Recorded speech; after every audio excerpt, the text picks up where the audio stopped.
Okay, in this video, I'll give upon my thoughts about some questions that were being asked.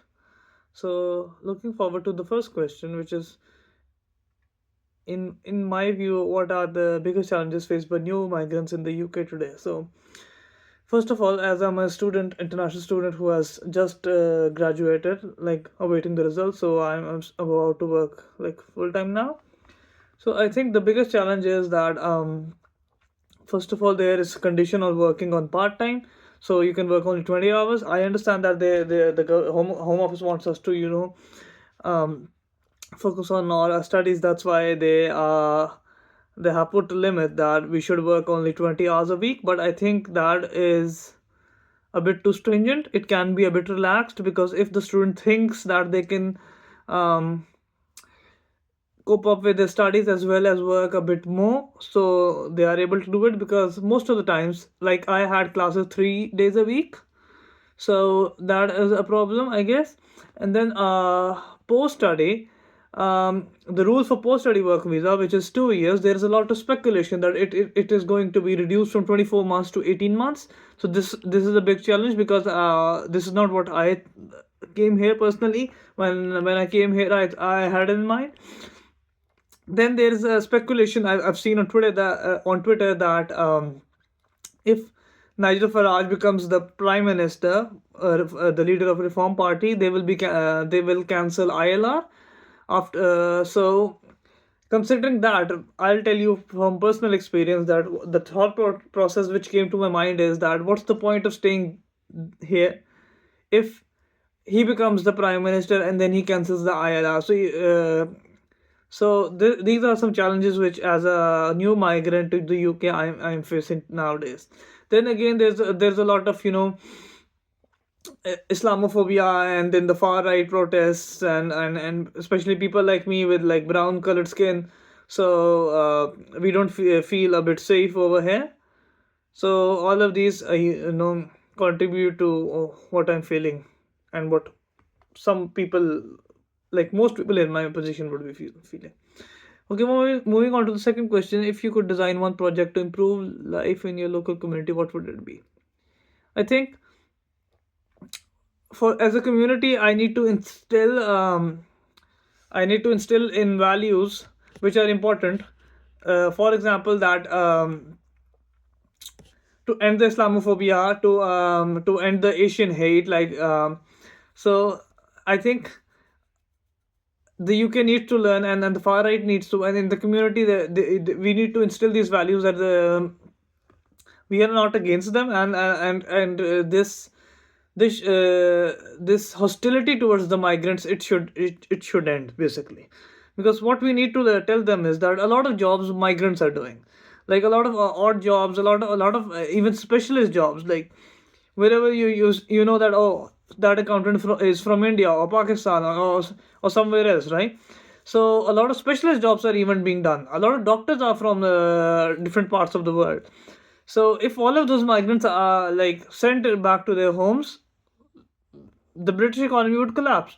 So we need to provide awareness. So what would I do is, talking with the local council, I would like to educate people on the and give them awareness, especially the far right people, so that they know that UK economy is migrant based, and it's very difficult for them to survive if the migrants go back.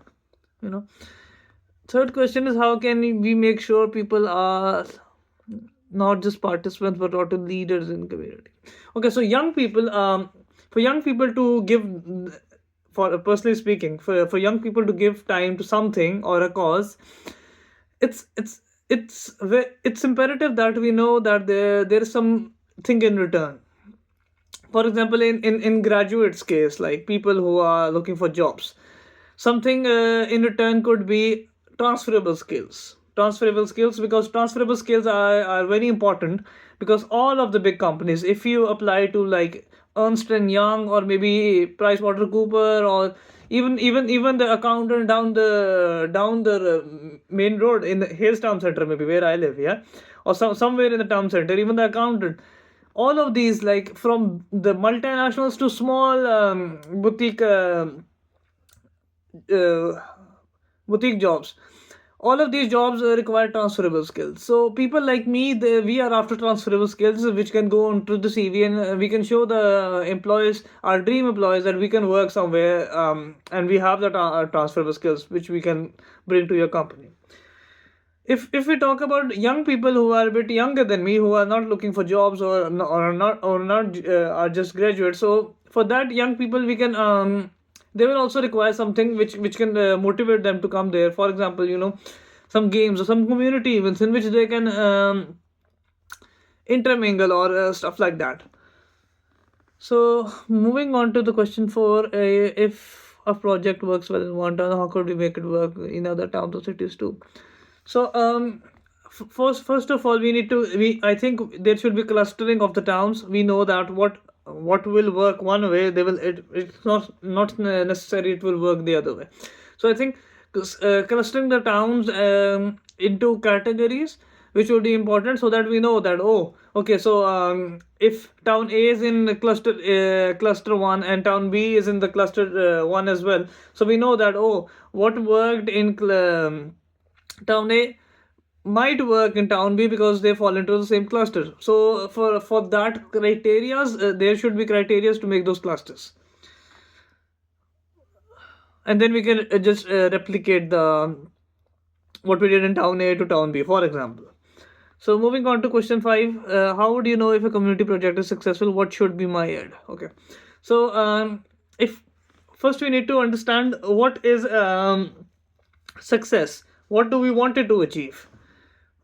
Was it community engagement, or was it something else? If it's community engagement, what we can do is we can implement that policies over a period of time, for say for a month, for 3 months, and then we can before the starting of the implementation of the policies, we can check how many people participated from the community, and then after the month of 3 month period, we can check how many people participated from the community. So that would be a easy measure to understand how was it successful or not. Or we can also on the events, we can have feedback from people, or we can have a like face to face talk. Our representatives can have a face to face talk from feedback from people, which is a more qualitative method, and it can provide you more insights on what exactly is working and what exactly is not working. Keeping motivation, after now moving on to question 6, which is keeping motivation after project finishes. How would we keep people motivated and involved? Okay, so after project finishes, what we can do is we can tell people that something of more of the same is just around the corner, which will keep them in suspense, and that's why they will be motivated and involved. And then we can have, for example, if you buy a car, and then there are post sale services like customer service talking to you, they're providing free service and stuff. So we can also try these kind of techniques. Talking about partnership, I think councils is the best option, because councils make communities, and they have community centers, and basically they have the infrastructure we can use. So first of all, councils, then we can definitely have a look into schools and other businesses, small businesses, because basically essentially the community thrive on small businesses. But first and foremost, the priority should be councils, and then we can look upon the schools and the small businesses. Okay, I think my strengths are in community projects. I think I am a team leader. I can work in a team, but I also I prefer to lead a team, because I am all about winning. And